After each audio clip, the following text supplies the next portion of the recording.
This is just a short video to say that one of the more exciting events in the ME-CFS world is coming up very shortly, namely the International ME-CFS Conference held over 2 days at the Charité University in Berlin. Now, this will be held from the 12th to the 13th of May, and you are in fact able to take part online and watch the talks live. But if you can't do that, most of them should be posted after the event. Now, I am very excited about the lineup for this year, and I am hoping to watch the talks live and actually to do a range of videos afterwards telling you about what are the most exciting takeaways from the conference. Now, you can follow the link down below if you want to sign up to watch the talks live as well. But let's just have a quick look now at what we can look forward to. On the first day, on the 12th, there'll be some introductory talks, and then various talks on some really positive developments, such as this clinic in Iceland, the Akureyri Clinic, which is a national ME-CFS clinic, as well as some other practical considerations.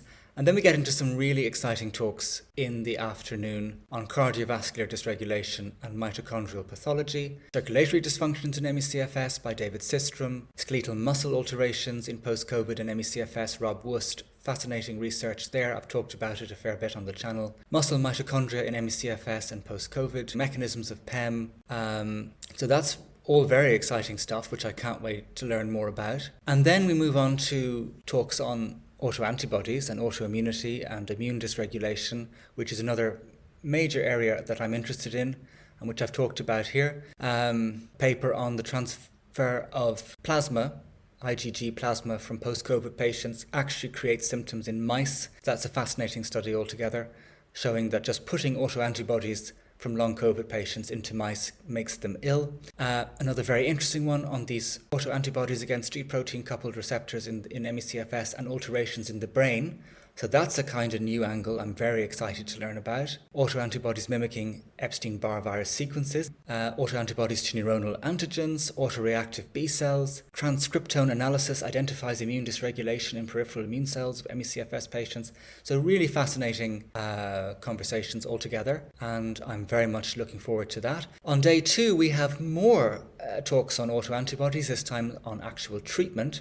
So that's going to be really fascinating. 10 years of experience targeting autoantibodies, plasma cell targeting, B cell depletion targeting, rituximab.